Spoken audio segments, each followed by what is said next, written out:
being said, I'd like to introduce our keynote speakers today, Louis Pierro and Aaron Connor from Pierro, Connor, and Strauss. Welcome, guys. Thank you very much for the presentation you're about to give us. Thank you, Brandon. I'm Aaron Connor. And I'm Lou Pierro. Disparate locations today, but we're going to get you through all of this. We're going to give you some great information. So what are we going to talk about today? We're going to talk about estate planning, and that via the use of wills and trust, the similarities of those things, the differences of those things, which is right for you. When do you need them? We'll give you a kind of a spoiler alert all the time today, not when you think you do. And then putting your plan in action and making sure you have it when you need it. So when people come to see us or someone else about estate planning, what are they trying to do? Well, essentially, you're appointing individuals to manage things for you when you can't. All right, those people are called fiduciaries. So whether it's a financial decision, a medical decision, you need to pick somebody when you don't have the capacity or you've unfortunately moved on to do those things for you. Our clients want to protect and preserve their assets from creditors, taxes, and probate. Creditors may be things that you think of, the government or people you owe money to, but it also may be future ex-in-laws or future spouses of your beneficiaries. So we have to think about those things, even though you may not really think of those things, that people or entities as a potential creditor. Many people want to provide a legacy. They want to pass their money on down to their family and do so carefully and making sure it gets to the people you actually want to get it to, which is a big part of what we do on a regular basis. So what happens when you don't do that? Well, I do all of the litigation related to trusts and estates and guardianships in this office, and really those things happen when you either have no documents or bad documents that haven't really planned for eventualities that have come up, meaning you don't have a backup agent, your agents are gone, or you've got a poorly written document. Guardianship is a court proceeding, okay? That's when you don't have someone to make financial or medical decisions for you, and the court has to step in and appoint somebody to do so. Probate is where a will gets proven. It has to be your last executed will that was executed properly, witnessed properly. And if you have a will, your heirs will be going to probate. Okay, we get this a lot, that people think that, oh, I have a will, I'm not going to probate. Right, Lou? Absolutely, Aaron. It's one of the most common misconceptions I think that people have. To start with, far too many people don't have any will, but those that do believe that everything in the world is going to happen automatically simply because they have that will. But that's not the case. And probate, Aaron, because of COVID and other delays, has really become a very laborious process. Absolutely. So courts are backed up. That's probably not news to a lot of people on this webinar, but it makes it more difficult to get people appointed to act, even temporarily. And if you have something that needs to be addressed in short order, especially downstate, you're going to face a pretty rough ride. And we'll give you some strategies to avoid that as we go along. So I've talked about this a little bit, what guardianship is. All right, generally, this means that someone has not done a power of attorney or healthcare proxy, or they may have done one and only appointed a spouse, and that spouse has passed on or incapacitated. Sometimes it happens to young people or people of any age because they're in an accident and they didn't have any documents, and we need somebody to be able to make decisions on their behalf. This involves going to court. Several lawyers will be involved. It's intrusive. It's also obviously expensive. And in a situation like this, the person that you may have picked to make your decisions may not be the one who's appointed. It may be the one who has the best lawyer or the most resources or any other thing, or it may be someone not even in your family because everybody else can't get along. So the much better route is to have your own plan and avoid this altogether. And Aaron, you mentioned one important thing, and that is getting documents done is good. Getting them done right is better, because a lot of times when people come to us, they have documents that were not carefully thought through. And we just had a client come in the mom had appointed her youngest son thinking he was going to be the one that was going to live the longest, and he passed away before mom. Mom's still alive. They didn't put any alternates in the power of attorney, so she is now without a power of attorney and in need of a guardianship. And guardianship is not an inexpensive process. No, and it's a time-consuming process. And I think one thing that gets short shrift in a lot of these is the emotional toll that these things can take on a family.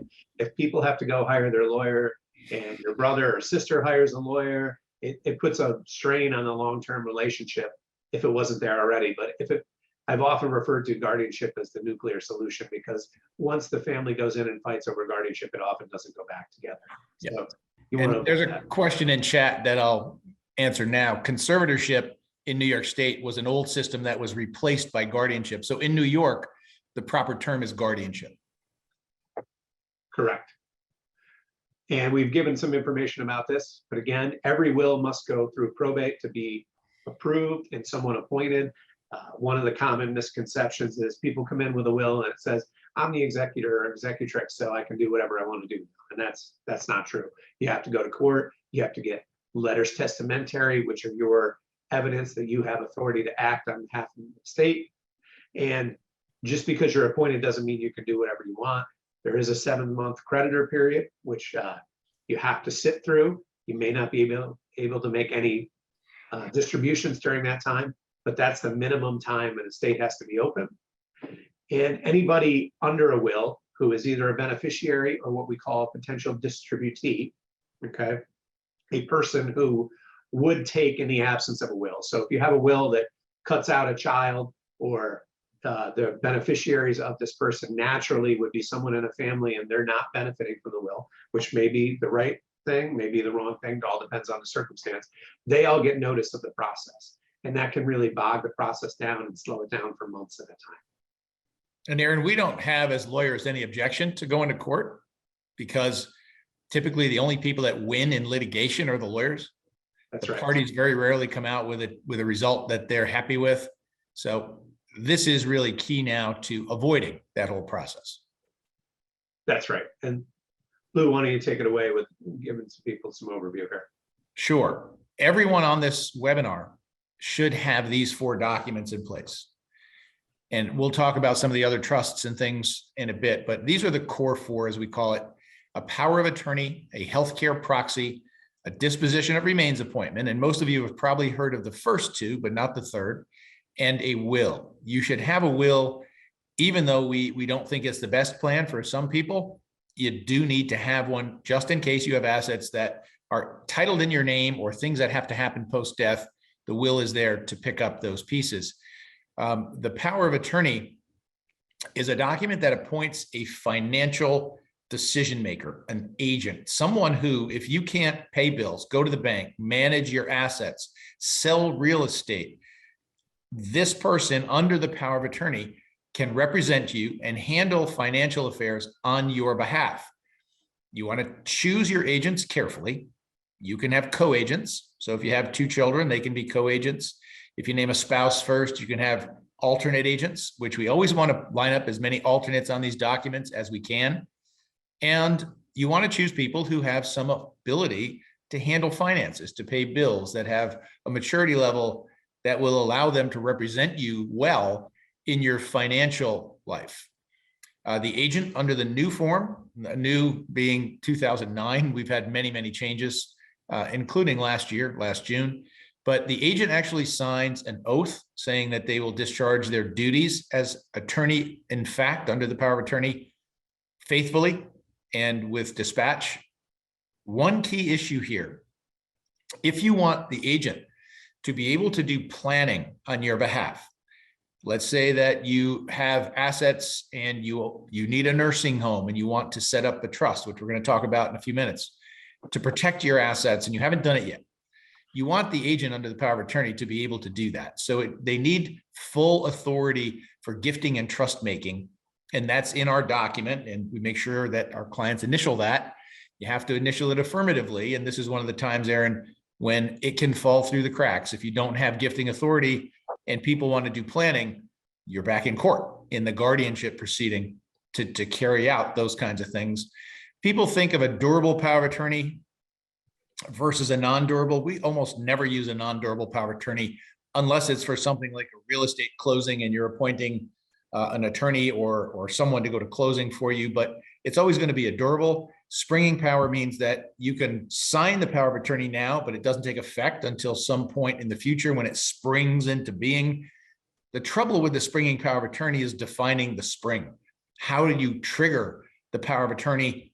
Is it a medical determination? And trying to get a doctor's attention today for anything, let alone to sign an affidavit to say that someone is incapacitated, is very difficult. So we don't use springing powers unless we absolutely have to, but they are there. And again, wrong power of attorney, you're in court. Next document is a healthcare directive. And this is a corollary to the power of attorney. Power of attorney deals with financial decision-making. Healthcare proxy deals with healthcare decision-making. And I'll let you know that we have a very, very well-written, well-thought-out healthcare decision-making guide that you can all download from our website if you choose to. We'll make it available to you if you want to let people know. We can have it put out through this channel. But there are various documents. Healthcare proxy and living will are the two primary documents that we do. And you allow someone to appoint a surrogate, the decision maker, and you can put instructions. The living will is instructions traditionally with end of life decisions. So how do you want things to be handled if you are in a situation where there's no hope of recovery, you're being kept alive by artificial means? Do you want things to be withdrawn at a certain point in time? All of that goes into our healthcare proxy. We call it a healthcare declaration or living will inside of the healthcare proxy. Some attorneys do them as separate documents, which is also fine. But we like the unity of those two documents working together. And the healthcare agent doesn't have authority to do anything until you are determined to be incapacitated. So if you're in a hospital or a nursing home or at home, and a physician says, we cannot rely on decisions, then the healthcare proxy gets triggered. This can only be a single agent at a time. You want to put alternates in, and that agent will have the ability to then do things on your behalf, make decisions on your behalf. This is not a do not resuscitate order, one of the other documents that we deal with, a DNR. So a DNR is something that most people who are living good, healthy lifestyles don't want, because if you have a situation where you code, your heart stops, and you can be brought back to life and continue living the same lifestyle that you live now, then you do not want a DNR.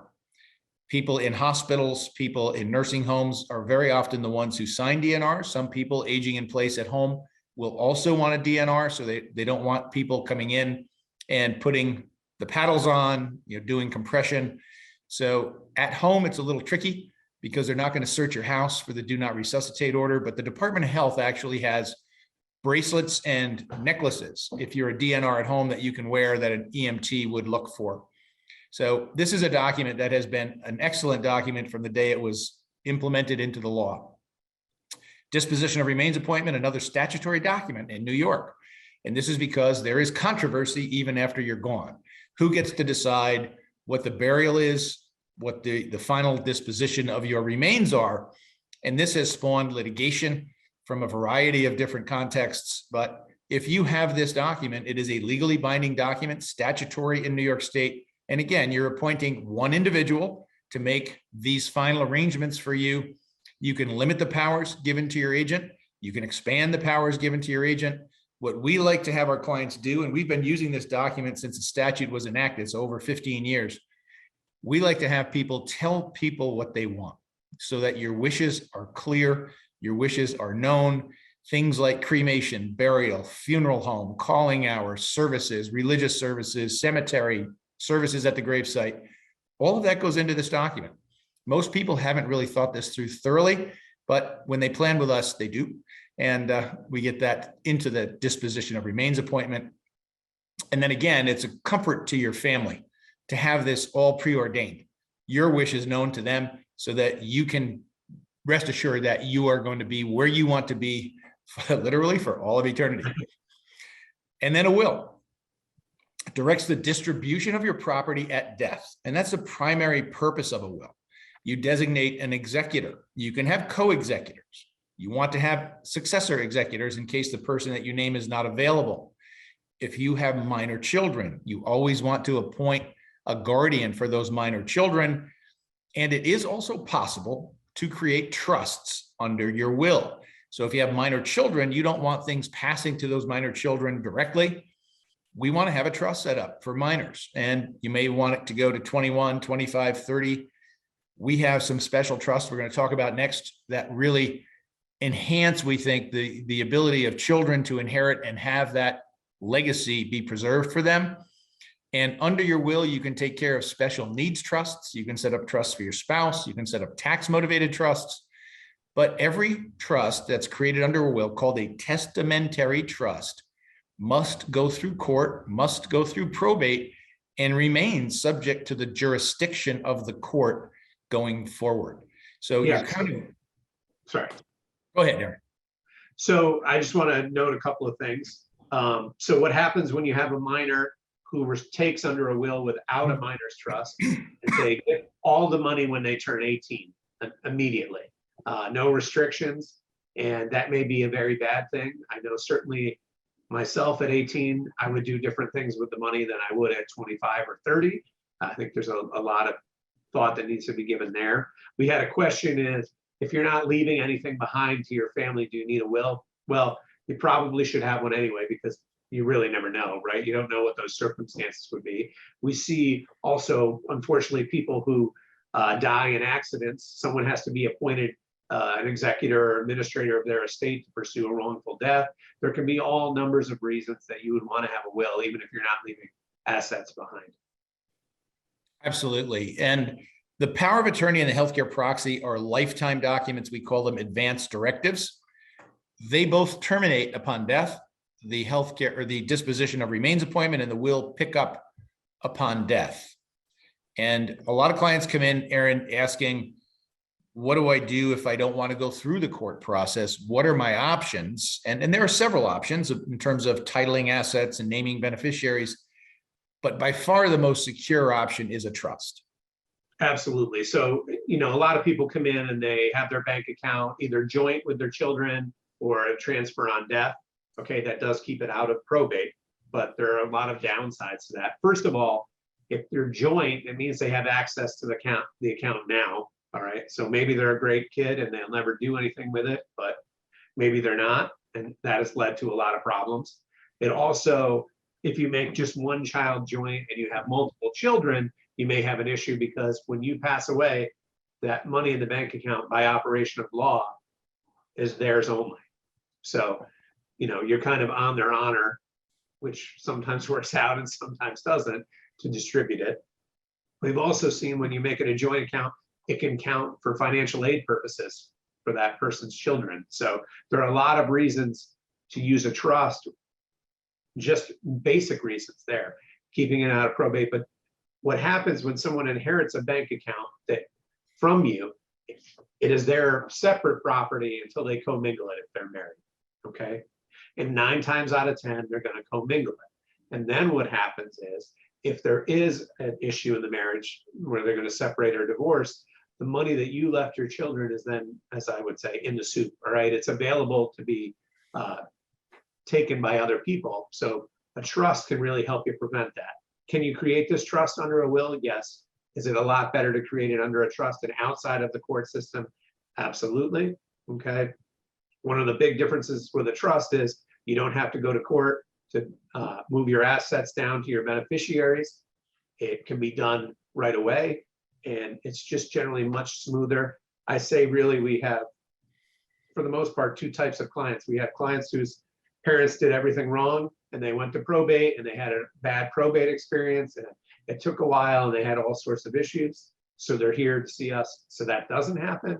Or we have the other set of clients as people whose parents did everything right. They had a trust, they moved everything on, they've seen the value and how seamlessly it can move ahead.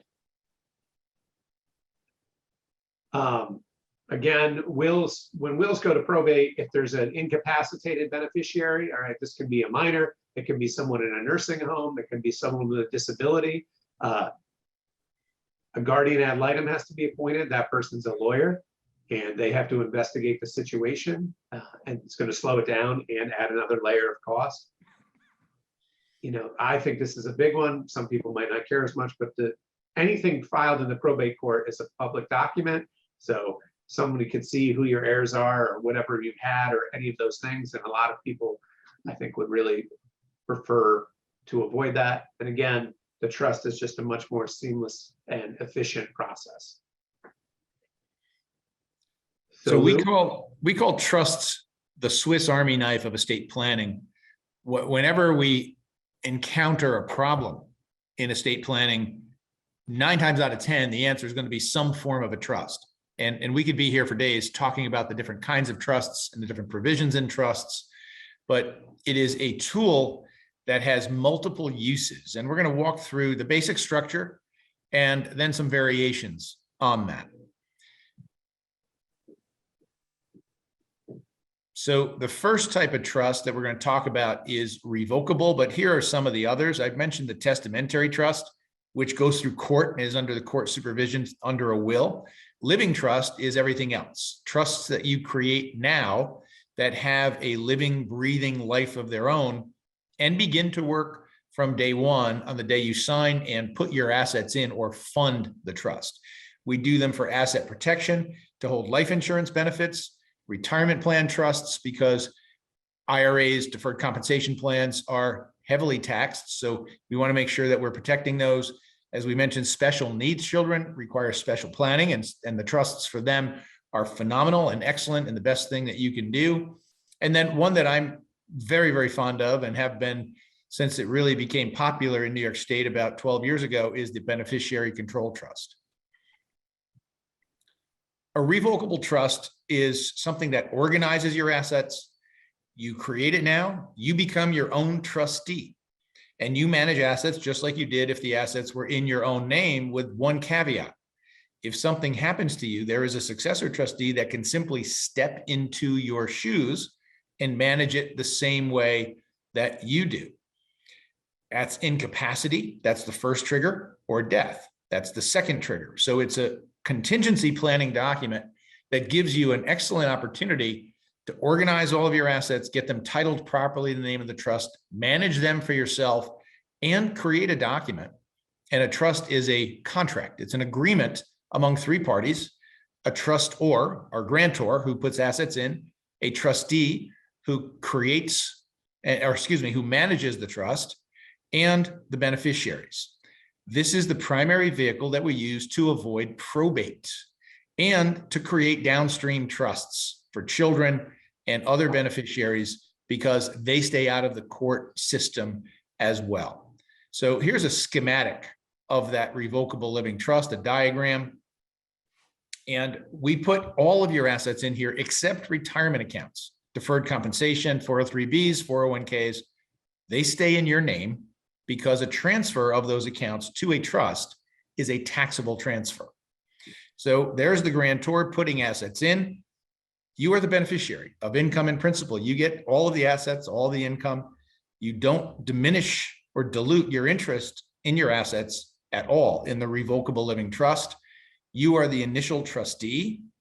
You put contingent trustees in so that if you do become incapacitated or upon your passing, you have a succession of trustees who are going to step in, manage under the terms that you have carefully created.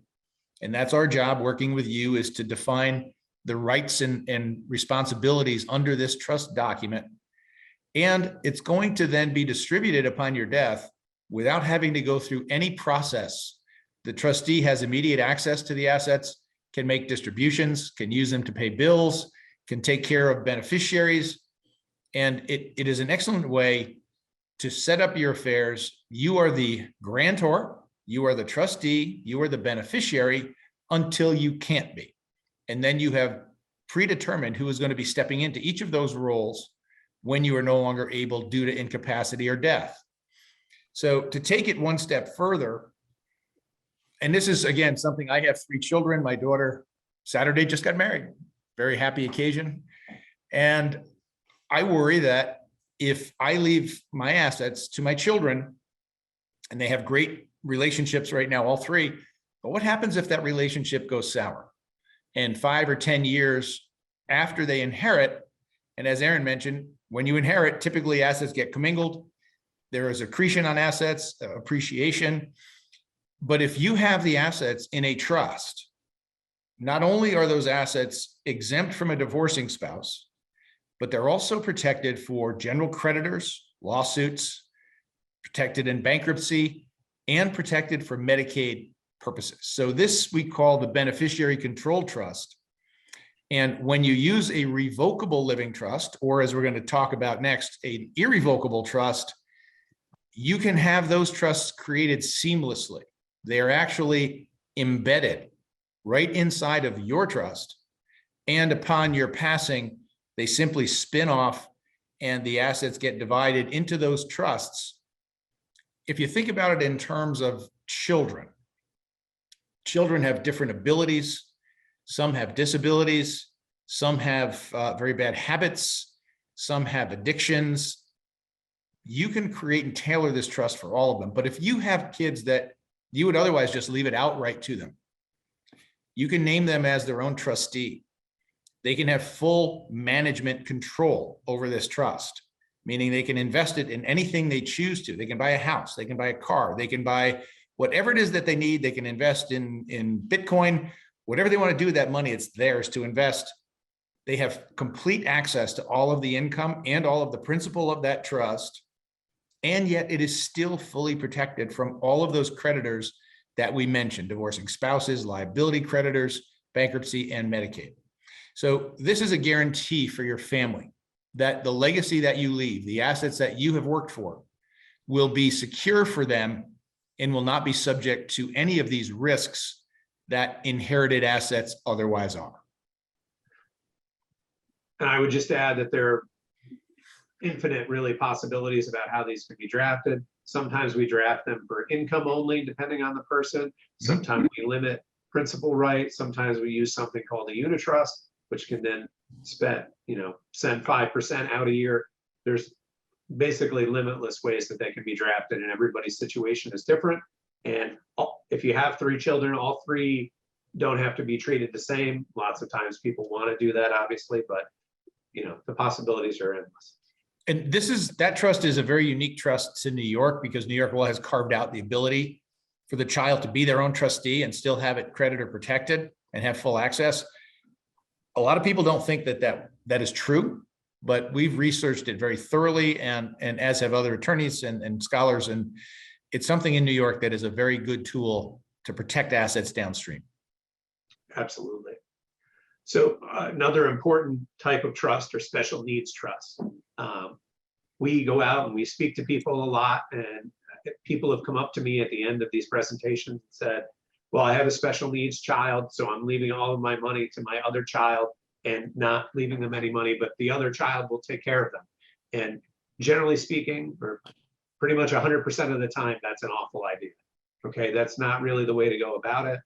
The child you leave all the money to can end up getting divorced. They can not take care of the person. They could pass away and then leave that money to their heirs. There are so many bad things that can happen in that scenario, and there's really a much better way to do that, and that's to create a special needs trust. And when you do that for someone else, it's called a third-party special needs trust, which is important because a third-party trust has no payback for benefits that have been paid out.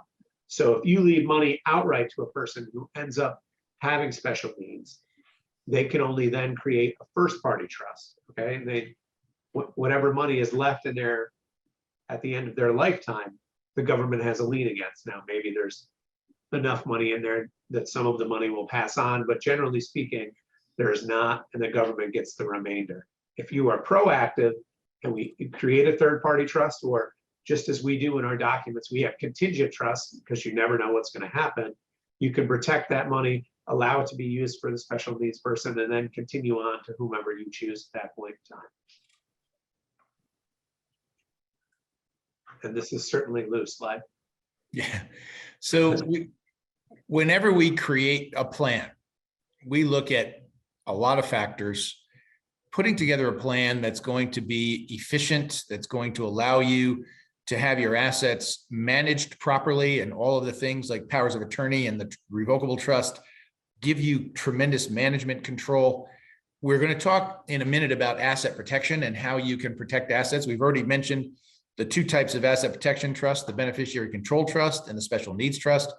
Those are asset protection trusts, but we also use trusts for tax planning, and they can be used to reduce gift, estate, income, capital gains, generation skipping, transfers. But tax laws have become like ping pong.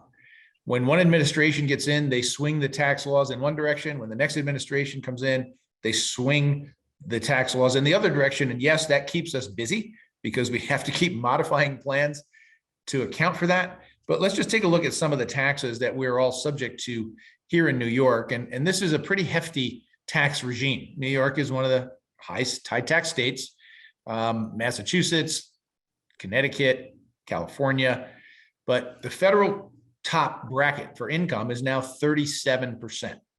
That will go back to 39.6 when the current legislation, the Tax Cuts and Jobs Act of 2017 expires 12/31/25. You'll see that down the bottom of the screen. So 37% now, 39.6 in 3 years. New York State increased its personal income tax rate, its top marginal bracket, from 8.82 to 10.3% last year. Love being in New York. So 10.3%. If you happen to live in New York City, and I'm not sure if we have any New York City folks on the webinar today, you get an additional bonus of 3.6% New York City income tax. If you have investment income, and this could come in the form of capital gains, if you sell stocks, if you sell assets, or if you have income off of investments, you hit a certain threshold, there's an additional 3.8% income tax. So for those lucky high income New York City residents, you're over 53% in income tax. More than half of your income is going to tax. So we want to make sure that when we structure these, we do it right, and we structure it in such a way that we can minimize tax and maximize the value of the assets that you have. Capital gains are taxed on appreciation in assets. If you buy a stock at 100, it goes to 200. If you buy a home and it appreciates, that upon sale is a capital gain, and upon sale, you will pay capital gains tax. Federal tax, 20%. New York doesn't distinguish between capital gains and income tax, so 10.3%. Again, New York City, the net investment income tax. So capital gains can get up to around 36%. You just need to be aware of these. There are a lot of bracket considerations. So when you're earning income, when should you take your Social Security? When should you take your retirement benefits? When should you begin drawing on your retirement? All of those are key financial decisions, and we work with a number of financial advisors. All of our clients typically have one to make sure those decisions are made properly. And then we get to the estate and gift tax. And a lot of people come to us, Aaron, and say, hey, can I give $10,000 to my grandkids? Sure. You can give $10,000 to anybody you want. In fact, you can give $16,000. That's called the annual exclusion, and that's the current number, to any individual that you want, and not have to file a gift tax return. In addition to that $16,000, you can also gift $12,060,000. That is the lifetime exemption federally. 12 million bucks you can gift away. You can pass it through an estate. So for most people, 99 point something percent of the people, federal estate tax is not an issue. So gifting is not an issue. You have to file a return if your gift is over that $16,000, but you simply apply some of that $12 million exemption, and that's a tax-free gift. If you do gift assets and you do it wrong, you're going to give the recipient of that gift the same basis in those assets. So if you have a house or a property and you gift it to your children, and you bought it very, very well for $100,000, and now it's worth $500,000, and you gift it to the kids, their basis is the $100,000. And if they sell it, they then have to pay capital gains on $400,000. If you instead do it through a trust, properly structured, or you hold it in a certain way and you leave it to them upon your death, they get a new basis called a stepped up basis upon death. And that eliminates the capital gains tax. And this applies to stocks, any appreciated asset, you get a step up in basis. And the estate tax rate right now and gift tax rate, if you're over this threshold, is 40%. It's going to go back to 45%. So we can move on from that. I don't think a lot of people have those considerations. If you are in a high estate bracket in New York, there's a little nugget for you called the cliff. New York begins to tax at $6,110,000. This goes up every year with an inflation factor. So $6.1 million in New York passes estate tax free. Well, what if you have $6,111,000? Well, you start to pay incremental tax on that dollar. But if you get up to $6,415,500, which is 5% over that amount, you lose your entire exemption. So all of the tax-free exemption goes away. That's called the cliff. And anybody that is in this bracket needs to plan very, very carefully. We draft documents to accommodate for this and make sure that you're maximizing the inheritance for your beneficiaries. So just know that once you get to that $5 million mark, you need to start thinking about estate tax planning. But Aaron, estate taxes are one issue, but with the exemptions, New York used to have, when I started my career 38 years ago, the New York exemption was $108,333. $108,333, a number embedded in my brain. Now it's 6.11 million. Amazing change from 38 years ago. But the other change is that getting old and needing care has gotten so expensive that almost no one can afford the cost of care. Absolutely. So many, many people who are coming to us want to protect their assets for long-term care purposes. What do we mean? Well, we mean the cost of home care or the cost of going to a nursing, right? 99% of people want care in their home. And that's where we do a lot of our work, but we have to plan for the worst, right? We have a plan that will allow the best to be accomplished, but also when the worst things that can happen, you're still covered. So first thing that you need to know is Medicare does not pay for a nursing home, right? This is a common misconception. Medicaid does, but it's means-based. What does that mean? It means you have to be financially eligible to qualify. And that is a big part of what we do. So questions you need to ask yourself for paying for long-term care. Where do you want to be? Home, nursing home? What state are you going to be in? Now, obviously, we work with people in New York, but the rules do vary a little bit by each state. New York has some rules that are very different than other states, so, and actually beneficial, which may be a little bit of a surprise. Big question to ask yourself is who is going to take care of you? What we see a lot in people that fail to plan is that the child who has not done as well, maybe financially in life, moves back in and starts to take care of mom or dad. You know, they need financial assistance, they needed a place to live, and they start using mom and dad's money. But if you want your children to take care of you, great. You should probably make sure that they're up for that, because a lot of kids today, when mom and dad are going through these problems, are still working, they're not retired. And if you want it to be someone other than them, then we need to figure out who that's going to be and how we're going to pay for it. And we need to think how we're going to pay for it. So generally speaking, that 180,000 is probably on the low end now, or more 200,000. Nursing home costs continue to go up. Obviously, it's everything in the world continues to go up. So your options are self-insuring, which is just a way of saying that you're going to use all of your assets or as much of your assets as you need to pay for the care. All right. And that might be great if you're wealthy, but you may outlive your assets, okay? And that's not a pleasant place to be. Certainly Medicaid will step in there, but you could have saved a lot of money and still access Medicaid if we do the plan. There's private long-term care insurance and life products. When I first started doing this about 11 years ago, we saw a lot more people coming through the door with long-term care insurance policies. They had bought them at a time when they were much more affordable. Now, we are certainly an advocate of having them, but they're certainly more expensive than they were.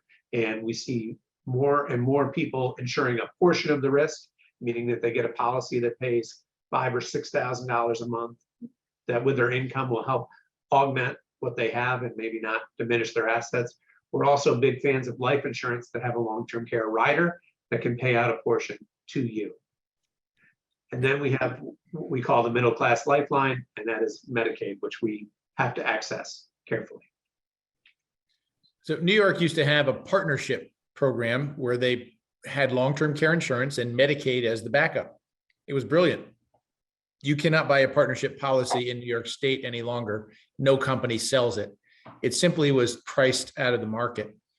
There are only 4 companies left selling long-term care insurance in New York. It used to be 22. That was the high watermark, and they were down to 4. And the products are very different than they used to be. And as Aaron mentioned, they're very expensive. So if you do want to have some insurance, you want to be at home, assisted living, you want to have some cash, the life insurance products have really blossomed, and you can buy a life insurance policy and put a rider on it and be able to access the death benefit early in the event that you need long-term care. But how much can you insure and how much income are you going to have? Can you pay that $200,000 a year bill? And if you can't, then Medicaid is going to become the payor for you. And it used to be called in court cases, and this was in the old days, the payor of last resort. But now it's been, as Aaron said, the payor for the middle class. This is the only program. Medicare is a promise that is unfulfilled. It does not cover long-term care. Medicaid does. Easily confused. Medicare and Medicaid both came in 1965. Medicare, everyone gets at 65. Medicaid, you only get if you are financially eligible. And these are the real numbers. This is what we have to work with today. And we do a lot of Medicaid applications, Medicaid advocacy, Medicaid appeals. We're very heavily into the Medicaid system in our office. And to be at home, if you want to stay at home, what they're going to tell you is you can keep $16,800 of assets and $934 of income, plus a $20 set aside, or $954. If it's a couple living at home, they don't double that. They give you $1,387. If one spouse goes to the nursing home and the other spouse stays home, the spouse at home, believe it or not, gets to keep $3,435. So 2 spouses receiving home care get $1,387. One spouse with the other in a nursing home gets $3,435. Don't ask me to make sense of these rules. We just apply them. Resources, if you have a spouse in the nursing home and you're at home as a well spouse, you get $74,820, or 1/2 of the resources, combined resources, up to a maximum of $137,400. So Medicaid in New York has 2 programs. We lecture all around the country, and almost no other state has the community side of this the way New York does. The chronic care side is pretty universal. Nursing home care is covered by Medicaid. There is a 5-year look back, which means if you've transferred any assets within that 5-year time period, there is going to be a penalty imposed, and that penalty is calculated based upon the value of what you gave away, divided by the average cost of care in your community. We do have planning that we can do even at the 11th hour, where people are going into a nursing home and have assets they want to try to protect. It's called rule of halves planning. That's crisis planning. For community Medicaid, New York has, for many, many years, been the beacon of the country. Of all the 50 states, New York had the most robust home care program. There have been some assaults on the home care program due to budgetary constraints, but home health care in New York is still a robust program. And a lot of people don't realize or understand that you can get Medicaid to pay for 24/7 care in your home. 24-hour-a-day home health aides is available under New York Medicaid. Now, I have to say there are caveats to that. You have to find the home health aides, and they're scarce today.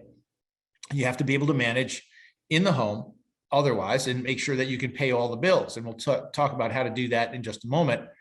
But Medicaid does not pay for assisted living. So home care is really the best benefit. There are some limited assisted living facilities called ALPS. Medicaid has managed long-term care. It has the consumer-directed personal assistance program. It has the nursing home transition diversion waiver program. And Aaron, the penalty rules, let's just, if you want to cover that just very briefly. Sure. We've been in a state of flux. Back in 2020, New York passed an austerity budget. There was a budget shortfall, and the governor at the time, Governor Cuomo, tasked the legislature with cutting $2.5 billion rather from the Medicaid program. And that was primarily coming out of home care. So a number of provisions were passed, but due to COVID, they have been put off and implemented on a staggered basis. We have some of those new rules of independent assessors and things that are in place now, but the one that I want you to touch on is this 2.5-year look back, because most people think that there's a 5-year look back, but the truth is there's none. Right. For right now, we still have no look back for home care, meaning that if you came to us today, excuse me, you needed services, we could make you eligible for October 1st, which blows people's minds a lot of the time. Now, some of that depends on the nature of the assets. If it's a house, if it's cash, it's very easy to move around. Some things take a little longer, but we can get you eligible immediately. So even people who have really failed to do a good plan and be in a good position to do this, we can still help. We continue to believe, as we're being told, that there will be a 2.5-year look back. It's been almost 2 years since that was implemented and put off, but the emergency declaration that relates to COVID restricts the state from making changes to the Medicaid program that take away benefits. And if they did that, they would lose funding. The governor just rescinded the New York State emergency. Correct. But the federal emergency is still in place. And that's what governs these rules. So we're likely now looking at early first quarter of 2023 for that 2.5-year look back to be imposed. So anyone who applies for Medicaid before the imposition of that 2.5-year look back can do what we're going to talk about, and Aaron's going to cover in this case study. So here's a pretty typical client for us, okay? Married couple, 60 and 58. They live local to us. They have 2 adult children, and they have a grandchild. And people always ask us, when should I do a plan? Well, even the youngest people should have a healthcare proxy and a power of attorney. And a will. And a will. I mean, if you have kids, you certainly need to think about who your guardian, the kid's guardian would be if something should happen to you and your spouse. But we see people in their 50s, their 60s, their 70s, their 80s, but the sooner you get in and the sooner you plan, the better off you're going to be. I like this example all the time. There was a woman who came in just a few years ago who had done what was called a trigger trust in the early 90s, which allowed her to be 100% in control of her assets until she went into a nursing home. Yes, that was legal up until about 1994, I believe. And because she did that trust, even though she didn't need it until 2016 or so, she was grandfathered or was able to use the old rules. And that's very important. So the sooner you plan, you're going to be protected from an ex post facto law, meaning that changes the law looking backwards. So start sooner rather than later, you'll get the benefits that are later perhaps taken away. So what are this couple's goals? Create documents with advanced directives. We've been over that: will, power of attorney, healthcare proxy, and the DORA. Plan ahead so they can retire comfortably. You need to think about what your income and your assets are going to look like. We need to decide what we might put into a trust and what we might not. And this may change over time. So the younger you are, we might put certain assets in trust. If you're on the other end of the spectrum and you're 85 when you come see us, we're probably more aggressive with what we put into this trust. They want to leave a legacy and they want to age at home, which is generally speaking what we see on a regular basis. Their assets, so Jerry has deferred compensation, or a type of retirement account. He has stock. Patty has a 401k, again, a type of a retirement account, which is an important distinction, tax deferred. Non-qualified annuity, meaning that it's set up with post-tax money. So it's not going to receive treatment like an IRA or a 401k or deferred compensation. And they have a house and money in the bank. Oh, excuse me. So what do we need to do? So we're going to set up a will. Generally speaking, when people come into us, the spouses are each other's agent first in the basic documents, that being a power of attorney, a healthcare proxy, and a will. We'll discuss the trust. It's a little different in a few minutes. And again, disposition of remains, you're going to have one, then the other, just like the healthcare proxy, no co-agents. On the will, you can have co-executors. On the power of attorney, you can have co-agents. Healthcare proxy, disposition of remains, you cannot. Under the wills, generally speaking, again, when the first spouse dies, they're leaving everything to their spouse. If that, there may be circumstances when we don't want to do that, okay? If there is money in the spouse's name, so in this case, let's say Jerry dies first, just to make it easier. Jerry dies, he has money in his name, but he's lived to a ripe old age, and Patty is also at a ripe old age at this point.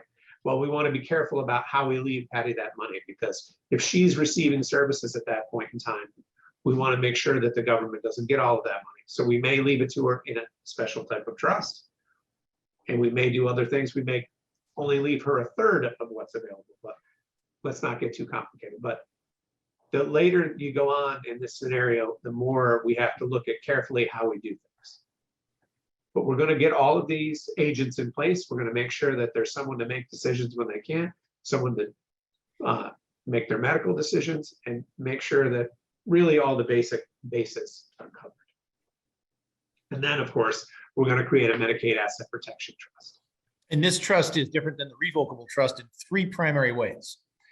Jerry and Patty, in our case, are going to create the trust. They're the grantors, but they're going to choose someone else as the trustee. In this case, someone else as co-trustees, Gretchen and Thomas, their two children, who are going to manage the trust.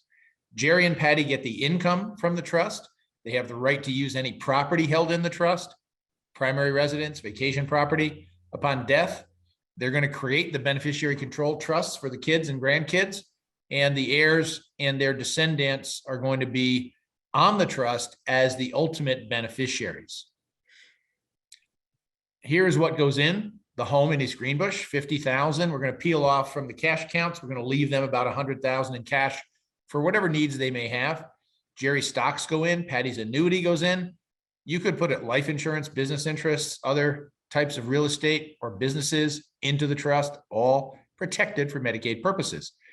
Income can be paid out back to Jerry and Gretchen, or it can go into the trust and be accumulated.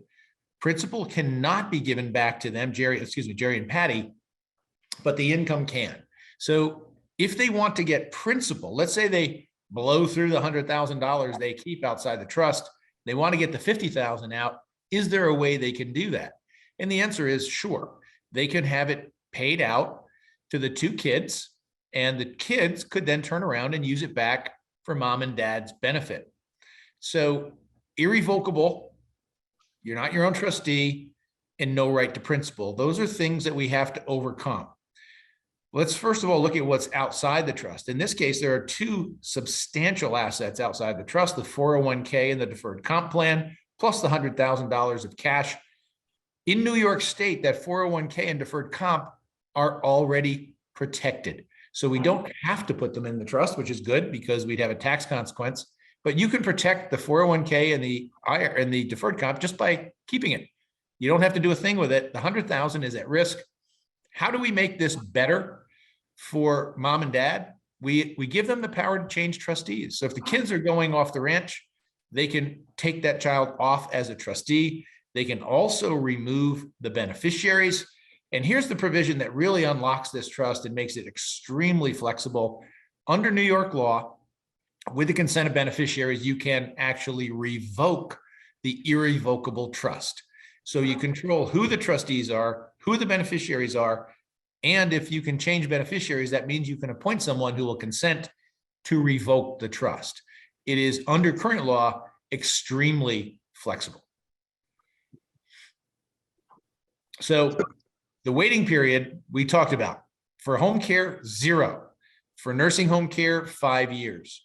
And so we want to get this trust in place. You want to do this as proactive planning, not reactive crisis planning. Get the trust done in advance of any need for Medicaid. And the results upon Jerry and Patty's plan, their wishes are followed. No probate, because this avoids probate as well. The home and other assets are protected. The legacy is secured with BCTs for the kids and grandkids. and their long-term care costs can be offset by Medicaid. Some of you on this webinar may be caregivers. These issues may apply to your parents right now, so you may want to start thinking about that. Programs and services are becoming more scarce, so careful planning, proactive planning is really the way to approach this. You don't want to get to a position where you need the services and you're not eligible and can't get them. We have resources available through our law firm that we'd be happy to make available to you to help with that caregiver burden. And Aaron, we can't emphasize this one enough. That's absolutely true. So as I said, rules are always changing. They're not changing to benefit you, right? They're not making it easier to access. They're making it harder to access, eligibility more restrictive. So the sooner you have a plan in place, the better off you will be. And I can't tell you how many people tell me that they have great peace of mind and they sleep better just knowing that they've done this too. It's something that a lot of people put off, and putting it off just puts your family and your beneficiaries and lots of other things on your assets at risk. So get some real peace of mind, plan early, and be ready.